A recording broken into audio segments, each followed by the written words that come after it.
So, are you wobbling yet? And what I mean by a wobble is, planets go retrograde. See my lesson 27 on my playlist of astrology for beginners if you're not sure about retrogrades.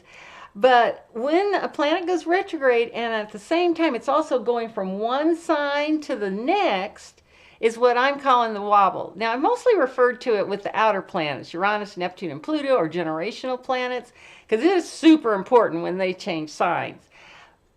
And also, Neptune is getting a great example of this. In March 30th, Neptune went into Aries, and then on September 6th, it's going to go back into Pisces, and then it'll go into Aries for 14 years in January of 2026. So there's that wobble.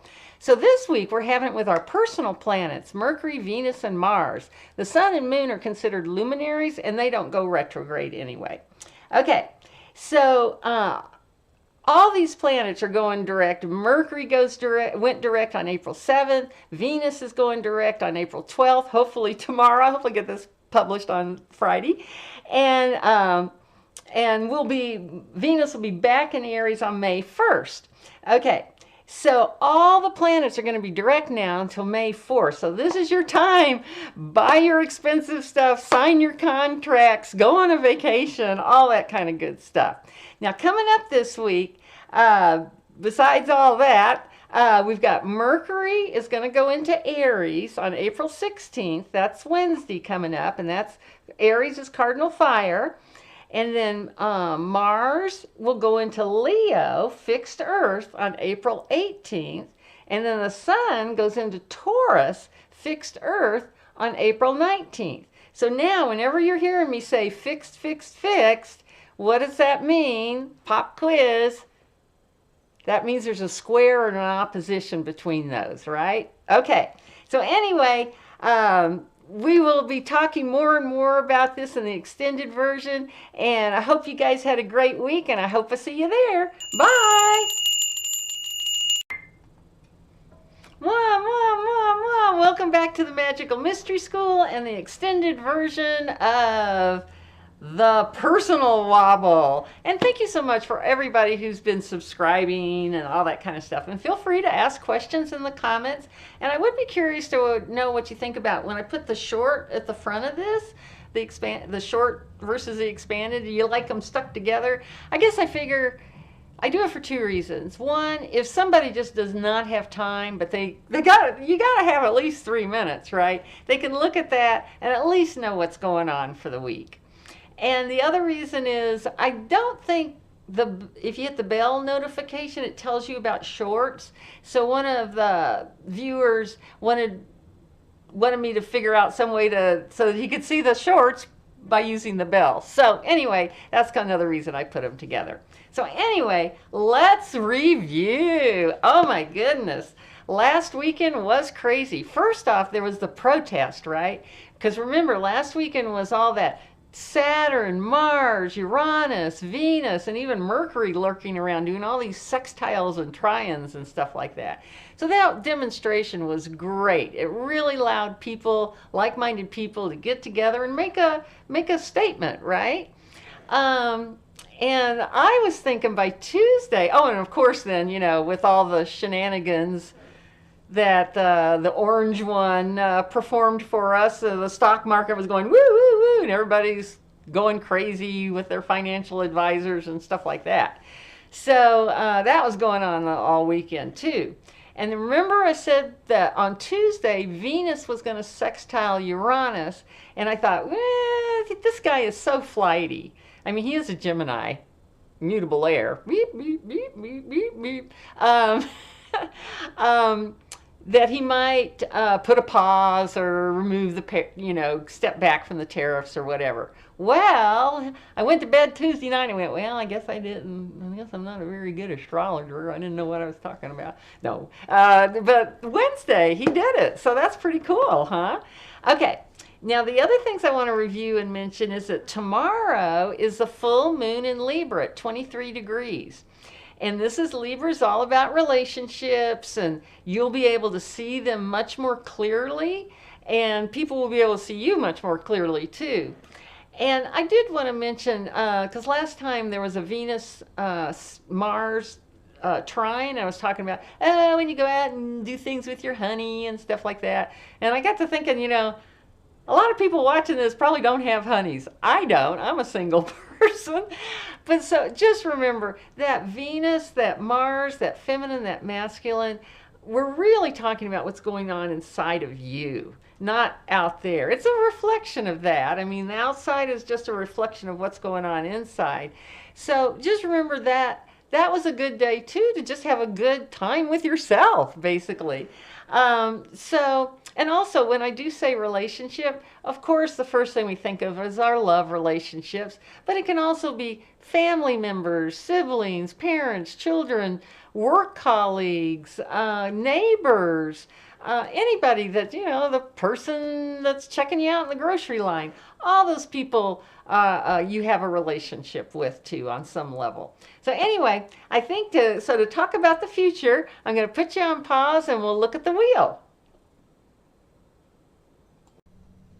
Okay, here we go. Let's talk about the future a little bit.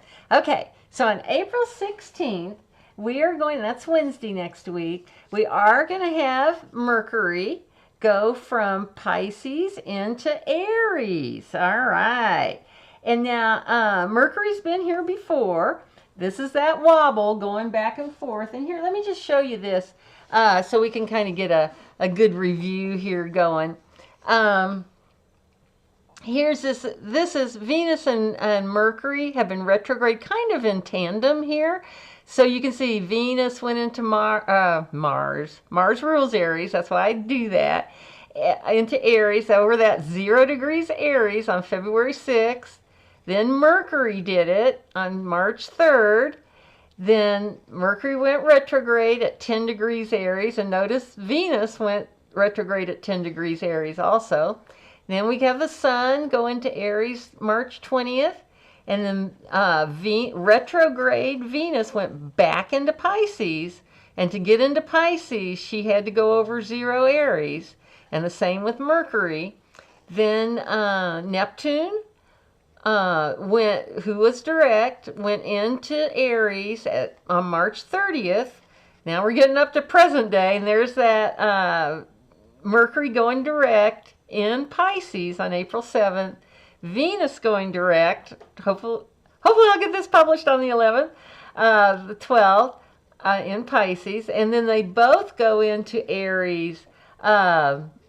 Mercury April 17th, Venus May 1st. So that kind of shows you that the whole roundup here. That's the wobble. That's another good example of the wobble. Now, I also wanted to go over this expression, the shadow period, because you'll hear that a lot. And what that's basically about is that we had, Mercury going around here, and it zoomed into Aries, and it stopped at 10 degrees Aries, went back to 27 Pisces. Okay, then it went direct at 27 Pisces.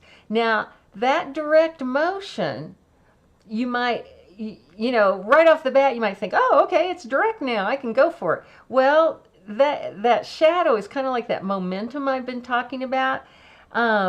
What you really want to do is let that Mercury get all the way past where it went retrograde before. So the shadow is that area where the planet's going over and over the same place. Same thing this direction. As soon as Mercury got to 27 degrees Pisces, even though it wasn't retrograde yet, it got into the shadow, and then it went retrograde at 10 and then back to 27. So I hope that helps you understand what that, when you hear other astrologers talk about the shadow period, it's just that period where the planet's going back and forth over the same place. Personally, I don't know if you need to wait totally like until Mercury gets all the way to 10 degrees.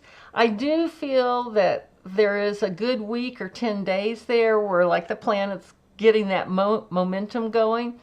You just, and again, Mercury retrograde is something you want to find out how sensitive you are to it. So be aware of that. And like you know, like I've said, you know, some people, I'm pretty middle of the road, my reaction. Some people, like I had a friend, every time Mercury went retrograde, she just, computers glitched, cars did things, you know, it was always something, you know. And but she was a Virgo rising, which are both ruled by Mercury, and Mercury's exalted in both Virgo. So anyway, so she's kind of Mercury sensitive. And also notice, so like this retrograde is going on between Pisces and Aries. You may be, if you're a real fiery person, this may affect you more. If you're a more earthy person, maybe it doesn't bother you so much. So those kinds of things too, you need to kind of just, and it just takes you a while to become aware of that kind of thing. Okay, so I'm going to put Mercury, well, I'm going to put, yeah, I'll put him right here. Okay, right on that axis point, since he's just gone over that. And I can't remember if I said it for sure or not, but Venus will be out of its shadow by May 17th. Okay, now let's move on to April 18th and continue our wobble here. Oh, and I should also say, put Venus in here too. So Venus is doing the same thing, a little bit behind Mercury though, so we'll put her right here. Okay. Now the next thing, oh, we got our bells here. This is going to be a long one because it's on the hour, but so I'll just keep talking. So we've got Mars here on April 18th going into Leo. Okay, now Mars is leaving Cancer, which is very, you know, Cancer is ruled by the moon, so Mars isn't that happy there. Leo's going to be a lot happier because fire, that's more Mars's element. Mars gets into that kind of stuff. And but Cancer, you know, very emotional, very home oriented, can eat emotionally, those kinds of things. And the funny thing too, I'll just put Mars right here on the cusp between Leo and Cancer. You know, crabs move sideways. They don't move forward and back. So that's kind of something that Cancer energy kind of is known for, that they kind of sneak up on you. That kind of thing. But with Mars going into Leo, oh my goodness, so proud of the self, right? Leo is fun-loving. They like to show off a little bit. Can get, especially with Mars there, with that fire, if something pisses you off, count to 10 for sure. Okay, but Leo is also a very regal sign, you know, royalty, that kind of thing. And the big thing about Leo is Leo rules the heart.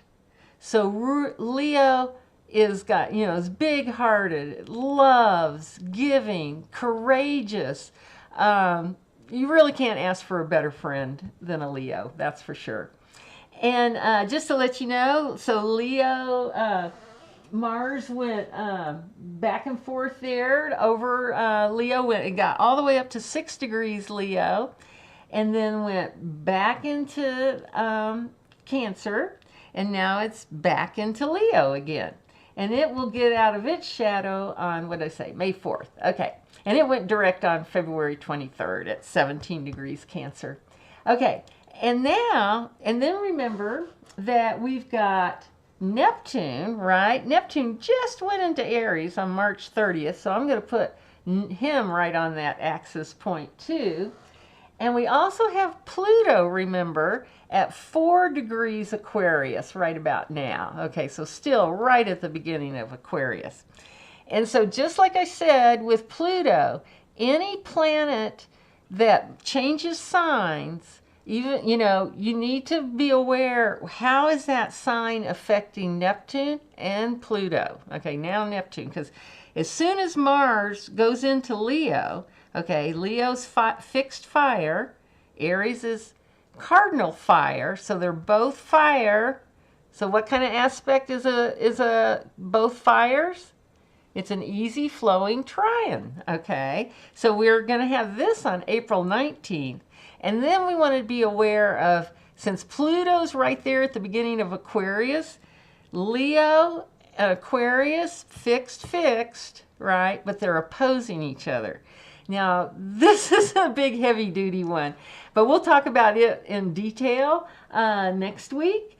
Just to let you know, though, Mars opposed Pluto is not a light, easy transit. Just think about it for a second.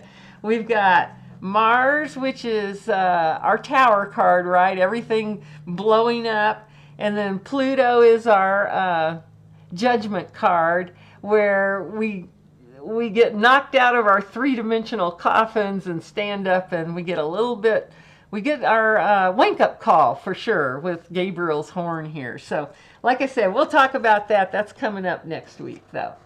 Okay, and last but not least, let's mention the Sun is going from Aries to Taurus. So I'm going to put him right on that cusp too.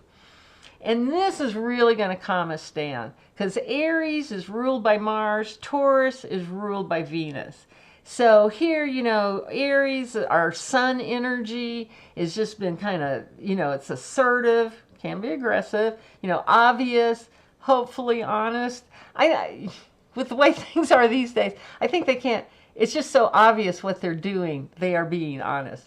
There's also a naivety to Aries. And let me just mention real quickly, because the houses, and this is for the signs too, just remember, Aries is where consciousness comes into the 3D plane. Then Taurus is, that's where we realize, oh, I've got a body. What are these things attached to my consciousness?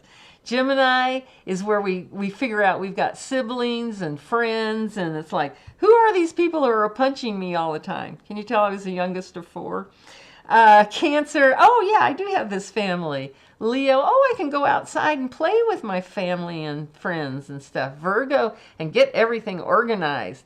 And then we get up here at the top horizon, and oh, I can make friends outside the family, and maybe even love romances and things like that.